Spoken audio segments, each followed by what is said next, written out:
Lasalud.mx, porque la salud es primero. Presenta la entrevista. Doctor Saucedo, como presidente electo de la APM, ¿cuál considera que es el mayor desafío actual en la salud mental en México y cómo planea que el Congreso de Mérida aborde esta prioridad de manera concreta? Como siempre, la difusión sobre la salud mental ha sido, es y será una línea permanente de trabajo para la asociación, para poder obviamente desmitificar todo lo relacionado a problemas en el área de la salud mental. Ese sería sin duda uno de los principales. Segundo, obviamente con ello se vence la resistencia debido al prejuicio que puede existir y por lo tanto también desestigmatizar qué son los psiquiatras, ¿no? ¿Quiénes son los psiquiatras y cuáles son las opciones en servicios de salud cuando se trata de un problema de salud mental? Por otro lado, pues obviamente el poder seguir teniendo trabajos continuos de investigación en nuestro país para que generen datos nuevos en el área, sobre todo de, digamos, comunidad, la parte asistencial, la presencia del psiquiatra en la comunidad debe de ser, pues obviamente, una tarea primordial para que también se entienda dónde están los psiquiatras, ¿no? Entonces, han existido esfuerzos a lo largo de los años que pareciera que se han de pronto olvidado, pero es importantísimo la labor porque el psiquiatra puede naturalmente trabajar con todas las diferentes disciplinas profesionales en pro de la prevención primaria, que es la difusión sobre la salud mental. Correcto, doctor. El tema del Congreso es... Nosotros para este año en Mérida hemos preparado el tema de integrando disciplinas, nuevos horizontes en psiquiatría, con la finalidad de poder transmitir esta justamente multidisciplinaridad con otras áreas de la salud, de tal manera que el que no es psiquiatra pueda acercarse a un congreso de psiquiatría para aprender más sobre temas de salud mental y también nosotros psiquiatras aprender sobre la expertise que tengan otros médicos en otras áreas de la salud, ¿no? Y ese es el tema que tendremos para este próximo 13 a 16 de noviembre del presente en Mérida, en el Congreso de Mérida, que es un lugar muy bonito, muy amplio, y bueno, pues ya nos espera la Blanca Mérida para estar por allá próximamente. El tema del Congreso en Mérida parece centrarse en la integración de la psiquiatría con otras disciplinas de la salud, de acuerdo a su lema de este año. ¿Podría compartir un ejemplo innovador de esta integración que se destacará en el evento y por qué es crucial para el avance de la práctica clínica en nuestro país? Claro, por ejemplo, tendremos la participación de cuando menos 4 o 5 ponentes líderes internacionales en diferentes disciplinas. Uno de ellos, por ejemplo, el doctor Scott Seller, que es líder mundial, pionero probablemente en las urgencias en psiquiatría. Y es muy interesante porque platicando con el doctor Seller, tuve la oportunidad ya de conocerlo, nos compartió su experiencia de cómo fue su paso, inclusive dentro de la misma asociación psiquiátrica americana, donde no se estaba como a lo mejor dando la prioridad de las urgencias dentro de la psiquiatría y curiosamente fue en el área de la salud en general, no psiquiátrica, donde se volteó a ver a las urgencias psiquiátricas como una prioridad. Entonces, un ejemplo que tendremos para este congreso es la participación con la experiencia del doctor Scott Seller, que viene de los Estados Unidos y va a hablar sobre ese tema. Otro ejemplo es el de la participación de la doctora Diana Clark, también norteamericana, que ha estado activamente participando sobre todo con la salud de médicos residentes dentro de la Asociación Psiquiátrica Americana. Y bueno, va a ser muy interesante, pues obviamente ponerlo en perspectiva con lo que justamente ha pasado en nuestro país a propósito de la salud mental de médicos en formación de todas las disciplinas, ¿no? Y bueno, esos son solamente algunos ejemplos, pero naturalmente no quiero tampoco, por ejemplo, omitir la participación del doctor Kostas Fontulakis, que viene desde Grecia, que amablemente ha aceptado nuestra invitación. Y tendrá por ahí 2 participaciones magistrales, una que tiene que ver con la resistencia al tratamiento en esquizofrenia y bueno, también por supuesto la sesión de clausura la tendrá justamente el doctor Fontulakis con el tema de psiquiatría basada en evidencias, ficción o visión, y nos dará precisamente un panorama sobre cómo podemos hacer una traslación o una traducción de esa evidencia en la parte práctica, ¿no? Pero básicamente habrá también cursos precongreso, no los quiero tampoco omitir, el día jueves 13, en donde se podrá hablar también de el uso de algunos otros fármacos, ¿no? Como es la clozapina a cargo del doctor Ricardo Zaraco, y algunos otros instrumentos como la estimulación magnética transcranial, que puede ser también de interés para médicos no psiquiatras que se están queriendo acercar para aprender a manejar esta modalidad terapéutica. En un contexto de crecientes desigualdades regionales en el acceso a servicios psiquiátricos, ¿qué rol jugará Yucatán como sede del Congreso para visibilizar y proponer soluciones a las necesidades específicas de la salud mental en el sureste de nuestro país? Mérida ha sido una ciudad, más allá de lo turístico, progresiva y con un gran desarrollo económico. De hecho, debo decir que ellos tienen ya tiempo de estar formando nuevo recurso humano, es decir, nuevos psiquiatras, y han sido muy activos en la participación comunitaria con diferentes programas sociales en el área de la salud mental. Entonces, Mérida, pues entonces representa este punto geográfico que nos recuerda el inicio, obviamente, no solamente del desarrollo de mucho de la civilización, pero en el tiempo actual en la psiquiatría ocupa un lugar importante, puesto que es un semillero también de psiquiatras. Es una región geográfica que ha tenido un problema importante relacionado a la salud mental, específicamente con problemas relacionados, por ejemplo, a depresión y desafortunadamente suicidio. Entonces, el hecho de que se lleve a cabo en un lugar que no solamente es accesible turísticamente hablando, sino también es un líder progresivo que va obviamente generando oportunidades de trabajo para nuevos psiquiatras y también de necesidades no resueltas desde el punto de vista social en la parte de salud mental. ¿Qué avances recientes en investigación psiquiátrica, como en neurociencias o terapias digitales, espera que sean el foco de las ponencias en el Congreso 2025 y cómo estos podrían transformar el tratamiento de trastornos comunes como la depresión o la ansiedad en la población mexicana? Probablemente uno de los principales focos de atención que sí será abordado con mucho énfasis son las terapias de neuromodulación, que son tratamientos innovadores no farmacológicos que permiten a muchas personas recuperarse de un tratamiento farmacológico no exitoso, y está habiendo una gran necesidad en la comunidad médico-científica de conocer qué sí es y qué no es neuromodulación. Yo creo que es muy pertinente decirlo porque habrá expertos que estarán impartiendo temas y que se tiene colaboración también con la Sociedad Mexicana de Neuromodulación, en donde se marcan pautas de tratamiento en este sentido. Faltará probablemente, porque es un tema vasto, no por otro motivo, hablar más sobre otros tratamientos somáticos para la depresión, como puede ser el uso de la esketamina, y asimismo faltará también más congreso para luego seguir trabajando sobre opciones relacionadas a la psiquiatría digital, todo el advenimiento de las tecnologías innovadoras digitales y cómo pueden estar al servicio de nuestra necesidad como psiquiatras. En términos generales, yo les diría que eso es una de los principales temas de interés que se han estado presentando, y naturalmente no olvidar que hay algunas actualidades también en el área de la psicoterapia que también van a ser abordados, y también temas relacionados no solo a la psiquiatría de la persona, sino también en lo institucional. Perfecto. Doctor, ahorita que hablas precisamente de estas nuevas opciones digitales, ¿nos podrías comentar brevemente cuál sería el papel que se va a tomar en cuanto a la inteligencia artificial y la psiquiatría? ¿Cómo se abordará esto dentro de este congreso? Me parece a mí que ha faltado incluir más temas relacionados a un aspecto importantísimo, que es el tema de la ética o de la neuroética, porque cuando hay un fenómeno tan disruptivo como es la inteligencia artificial, en donde va más rápido que la comprensión misma del uso de la tecnología, pues genera obviamente muchas aristas que tienen que ver con aspectos éticos, ¿no? Y por otro lado, también es necesario inclusive pensar en futuros eventos, en cursos específicamente dirigidos a cómo nosotros los médicos podemos utilizar mejor la inteligencia artificial más allá de una consulta simple, sino para poder eficientizar o poder hacer más eficiente, perdón, el proceso de servicio clínico, ¿no?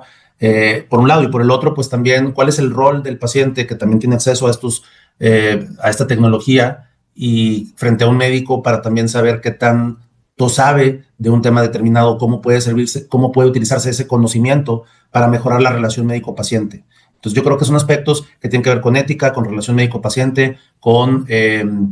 conocimiento propiamente de las diferentes plataformas y alternativas que existen actualizadas para poder mejorar desde un diagnóstico hasta un tratamiento. Y luego también lo otro que tampoco se ha hablado mucho y es bien importante sí considerarlo, repito, para futuros eventos, el uso de la tecnología en la comunidad para poder facilitar el proceso de igualdad, por ejemplo, de una asociación creciente como la nuestra en relación, por ejemplo, a otras asociaciones internacionales. Y sobre todo, también un recurso que no he mencionado y que es importantísimo y que sí se abordará en el Congreso es el de la telemedicina, que aunque no es nueva, lo que sí sabemos es que se ha, digamos, renovado o reactivado considerablemente desde la pandemia para acá, el uso de la telemedicina. Y sí, bueno, pues esto en educación y en atención médica sigue siendo una alternativa que en el día a día utilizamos en todo el país. Durante su gestión al frente de la APM, ¿cuáles son las 3 iniciativas clave que impulsará para fortalecer la formación de psiquiatras en México y cómo se reflejarán estas en las actividades educativas del Congreso en Mérida? Son principalmente 3 ejes de trabajo los que yo he propuesto, que son ciencia, educación y comunidad. Principalmente basándonos en temas de ética y liderazgo como competencia que todo psiquiatra en formación y también ya en práctica deba de tener. Y voy a referirme a cada uno de los 3. Primero, en ciencia la idea es tratar de seguir trabajando más con promover la investigación y la colaboración, sobre todo académica, interdisciplinaria, como lo ha estado haciendo el doctor Molina en el presente bienio. Sobre todo también buscar la colaboración con la academia, que siempre ha estado, a veces menos, a veces más, pero es muy importante mantenerla para mejorarla. Y con ello, pues por lo tanto, fortalecer más el papel de una APM, ¿no? Que no nada más esté en un congreso, sino que esté permanentemente en foros académicos. Segundo, en educación, no solamente continuar, sino mejorar también la forma en que se pueda trabajar a propósito de lo que platicábamos, de estas plataformas digitales, que son instrumentos no solamente asistenciales, sino también altamente académicos, con plataformas modernas que permitan obviamente seguir promoviendo algo que es una de las visiones principales de la APM, que es el profesionalismo, ¿no? Para poder buscar siempre la excelencia clínica. Y tercero, en la comunidad, pues sobre todo reforzar la presencia pública de la psiquiatría en la comunidad, combatiendo, como ya mencionaba al principio, el estigma, participando activamente en campañas nacionales que tengan que ver con la promoción de la salud mental, como un tratamiento propiamente o como un método preventivo, sobre todo tomando en cuenta no solo los derechos humanos, pero también la evidencia existente, ¿no? Estos serían como los 3: ciencia, educación, comunidad, y obviamente en lo individual, que el psiquiatra que esté afiliado a esta asociación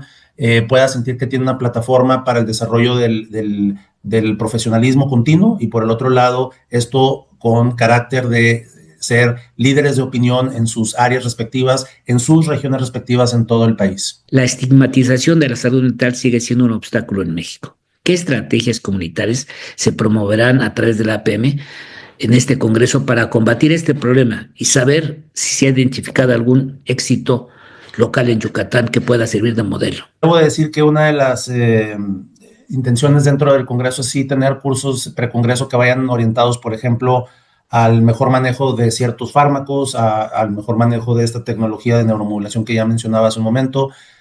por grupos de edades también el mejor manejo, y de grupos clínicos como pueden ser niños adolescentes o en poblaciones especiales como en embarazadas. Entonces son a lo mejor temas muy segmentados, de temas clínicos muy específicos. Sin embargo, ha sido necesario, perdón, debo decir más bien, es necesario seguir manteniendo de manera permanente temas relacionados a la psiquiatría comunitaria y en tiempos modernos, considerando los problemas de inseguridad, no solamente en temas de violencia, sino también en temas de geografía, en esta parte que no hemos realmente abordado de una manera sistemática, y que es uno de los compromisos que en este bienio se puede llevar a cabo, el entender los fenómenos globales relacionados al clima, al ambiente y los desastres naturales, por ejemplo, el efecto que tienen también en la salud mental. Ese es un tema que no se aborda propiamente dentro del Congreso, pero eso invita como un área de oportunidad para poderlo desarrollar. Hace algunos años existió algún esfuerzo por tratar de apoyar programas sociales en el área de la salud mental, pero han faltado no solo mantener, sino crecer para mejorarlos, ¿no? En ese sentido, tener procesos institucionales que hagan mucho más práctica la atención médica y evitar fenómenos de puerta giratoria, en donde el paciente que estaba internado por algún problema no esté continuamente regresando, generando mayor consumo de medicamento,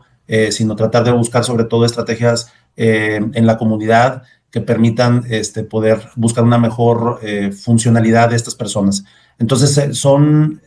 áreas que siguen teniendo áreas de oportunidad para poderlos mejorar y pasar también de lo muy particular científico a la parte comunitaria. Claro. Doctor, uno de los problemas que más se han visto en México, y no son recurrentes, no solo en México, sino en gran parte del planeta, es la ansiedad. ¿Se va a tratar el tema de la ansiedad y desde qué punto de vista lo verán ustedes? Sí, sin duda la ansiedad sigue siendo el trastorno mental más frecuente de todos, de manera consistente en todas las poblaciones, cuando se han medido repetitivamente, y en México no es la excepción. Habrá temas relacionados directa e indirectamente a la ansiedad. Por ejemplo, uno de los temas que mencioné que será abordado tiene que ver con la salud mental de los profesionales de la salud mental, ¿no? Entonces, es la ansiedad, las reacciones agudas de estrés, etcétera, las condiciones que más frecuentemente pueden mermar el funcionamiento del médico, y entonces entender cuáles son señales de riesgo para poder saber cuáles son los recursos terapéuticos a los que podemos recurrir, pues son uno de los temas que sí se va a abordar a partir de los temas que se darán sobre todo en el área de, por ejemplo, urgencias, también el manejo del paciente no solo agitado, sino de pacientes que tengan este tipo de trastornos o que pueden tener agitación justamente por trastornos de ansiedad. Insisto, creo que falta trabajar más en temas no farmacológicos, más comunitarios, más de acción social, que permitan obviamente empezar a trabajar con otros organismos para poder proponer líneas de acción en conjunto con la APM. Claro, y esto va muy pegado obviamente con la depresión, ¿no es así, doctor? Es correcto. De hecho, como decimos por ahí, la comorbilidad es más la regla que la excepción, y la coexistencia entonces de depresión y adicciones en alguien con ansiedad, pues es obviamente muy frecuente. De ahí el término de la patología dual, que por cierto habrá también temas relacionados al tema de adicciones, hacen que para quien lo padece lo justifique diciendo es que si yo no consumo esto no puedo tener un buen momento en el día. Entonces ahí tenemos un doble problema, patología dual, y por ello es muy importante que vayan de la mano y no sigamos promoviendo una dicotomía como si salud mental fuera algo diferente al tema de las adicciones. Quizás esa ha sido más una estrategia de otro orden, no científico o no médico, porque bueno, imaginar que alguien que tenga un problema relacionado a las adicciones sin pensar que hay ansiedad o sin pensar que hay depresión, pues sería imposible. En cuanto a esquizofrenia, que es uno de los temas más agudos, ¿habrá novedades? Sí, tendremos la participación precisamente del doctor Ricardo Zaraco, que hablará, bueno, no propiamente solo de la esquizofrenia, pero precisamente se presentará un muy bien trabajado, un muy buen libro trabajado del uso de la clozapina, que es uno de los antipsicóticos que ya tienen décadas de existir en nuestro país y que hoy por hoy sigue siendo, como decimos, la joya de la corona para el tratamiento de las esquizofrenias, inclusive resistentes al tratamiento farmacológico. Entonces, hablar de clozapina no es exclusivamente hablar de esquizofrenia, pero por supuesto es abordar en buena medida mucho de las dimensiones o síntomas que se pueden presentar en la esquizofrenia. La esquizofrenia paranoide, a pesar de que tiene una prevalencia menor al 1% a nivel global, es una condición que genera mucho desgaste intrafamiliar, mucho desgaste de recurso económico, medicamentoso para las instituciones, y sigue invitando para poner en acción problemas, digamos, alternativas todavía no existentes, funcionales, en el mediano o largo plazo de personas que han vivido con esta condición de manera crónica. O sea, necesitamos que esta población sea funcional, primero por su propio bienestar y segundo puede representar inclusive una oportunidad de generación económica de recursos para una comunidad. Perfecto. Doctor, ¿cuál se tratará el futuro o qué se espera para los hospitales psiquiátricos? Se ha hablado mucho de tratar de que no, pues, no, sino bien de desmantelar, porque no quiero usar ese concepto, sí de ir dejando un poco atrás los hospitales para que los tratamientos sean más en casa. Los últimos años ha habido una serie de modificaciones muy relevantes respecto al concepto anterior que teníamos del hospital. Creo que si lo vemos en retrospectiva, vemos que esto ha ido cambiando a lo largo de los años, pero particularmente en los últimos años, uno de los varios cambios relevantes ha sido, por ejemplo, buscar promover naturalmente la desinstitucionalización crónica para evitar estos internamientos crónicos. Se busca, aparte de que ya está dictaminado así en las leyes generales de salud mental, siguiendo otra vez las pautas que quizá a nivel global se han recomendado, buscar evitar la interdicción mental o con procesos judiciales médico-legales que llevan un orden diferente para que no sea tan, digamos, sencillo el proceso en términos de que un dictamen médico lo pueda determinar todo, ¿no? Entonces, desde el punto de vista institucional hay cambios, precisamente dentro de la Asociación Psiquiátrica Mexicana tenemos una sección académica que es la de hospitales psiquiátricos y la conforman directores de diferentes hospitales del país, que de manera interesante debo de mencionar que nace a partir de la inquietud de cómo estaba llevando cada hospital en la época del COVID, del confinamiento, el manejo del paciente en urgencias. Es decir, como buscando homologar criterios de práctica clínica Y este ejercicio permitió entonces mantener una comunicación continua entre diferentes directores del hospital en el país para tratar justamente de consensar mejores prácticas institucionales bajo, obviamente, esta Ley General de Salud Mental, como los ejemplos que estaba yo citando, ¿no? Por un lado, se pide que exista la presencia de médicos no psiquiatras dentro del hospital psiquiátrico, que se tenga cierto número de camas en el área de hospitalización para pacientes que no sean específicamente de psiquiatría, y viceversa, que en el hospital general no solamente exista un psiquiatra, sino que se tenga un par de camas también para el área de salud mental, precisamente para ir buscando esa comunicación horizontal entre el área de la salud general con la salud mental. Perfecto. Doctor, obviamente siempre se ha hablado de que el presupuesto para la salud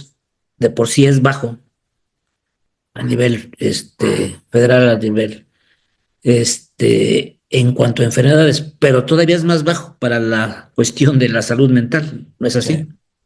Sí, desafortunadamente, pues aunque nos duela decirlo, no hemos visto que dentro de las principales prioridades, dentro de los programas nacionales de salud, el bienestar en el sentido estricto de la salud, a ese tipo de bienestar me refiero yo, esté considerando la salud mental en México. Y esto es obviamente muy preocupante porque en muchos otros países existen antecedentes de que el darle prioridad presupuestal a la salud mental en estos países ha sido una fuente pues de generación de muchos recursos, ¿no? Entonces sí sigue siendo, obviamente, seguimos estando en la parte baja de la parte baja, y bueno, por otro lado, el cómo emplear ese gasto pudiera pues mejorar, ¿no? ¿Cómo optimizar? Entonces, exacto, que se pueda utilizar en programas que, bueno, sabemos que acá nosotros en México tenemos organismos como la CONASAMA, que es la Comisión Nacional de Salud Mental y Adicciones, y pues vemos con preocupación que el presupuesto federal ha bajado, ¿no? Si vemos los números entre el año pasado y el año actual, pues ha bajado en el rango de un 10-15% respecto al año anterior, ¿no? Entonces eso se traduce en menor cantidad de recurso económico que no te permite poderlo emplear en programas de acción social, ¿no? La Organización Panamericana de la Salud, pues, y también la OMS, la Organización Mundial de la Salud, pues, han recomendado pues que sí se destine un presupuesto determinado, y esto, pues sí necesitamos tener, obviamente, propuestas que puedan ser, pues eventualmente iniciativas de ley que se puedan llevar a las partes correspondientes de las cámaras políticas que corresponde para la aprobación, ¿no? Entonces, estamos muy por debajo de lo recomendado en México, donde pues o sea, lo ideal es no tener menos de un 5% del gasto en salud para el área de la salud mental, y pues estamos muy por abajo de ese 5%, o sea, yo les diría que aproximadamente el 1%, ¿no? Entonces, aunque son tiempos globales difíciles, pues también el tema de la salud mental es un tema permanente, no solamente es un tema no debiera de ser un tema de moda de época,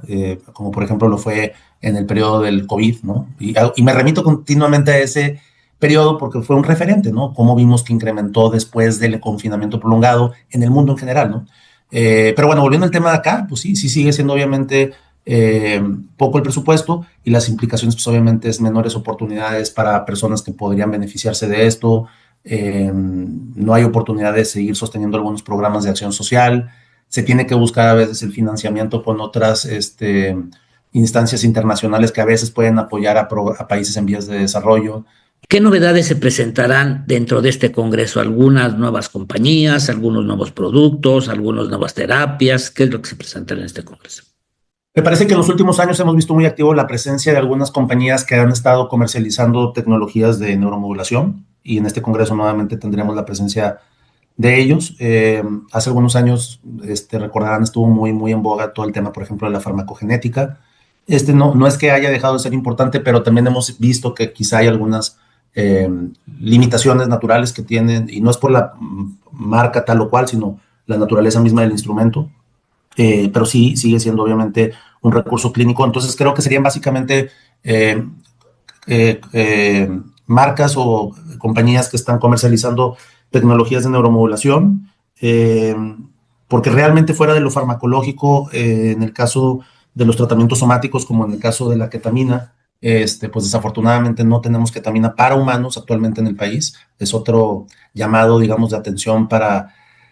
pues para las autoridades correspondientes en el sentido de que pudiéramos tener una legislación que nos permitiera poder tener la importación del producto, pero creo que con los tiempos actuales que se están viviendo sobre lo sensible que es se ha confundido probablemente que esto que tenga otro uso y pudiera haber regulaciones que puedan obviamente cuidar bien el producto para que pueda tener un destino terapéutico, médico para muchos pacientes. Perfecto. Básicamente. Ok, perfecto, doctor. Por último, quisieras mandar un mensaje a todos los agremiados y no agremiados a los que participen en este congreso.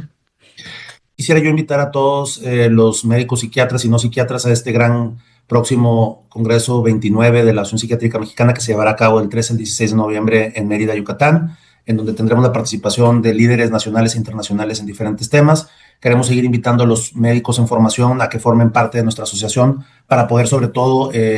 generar los líderes del mañana en diferentes temas que siguen siendo necesarios en la atención de nuestra población mexicana. Lasalud.mx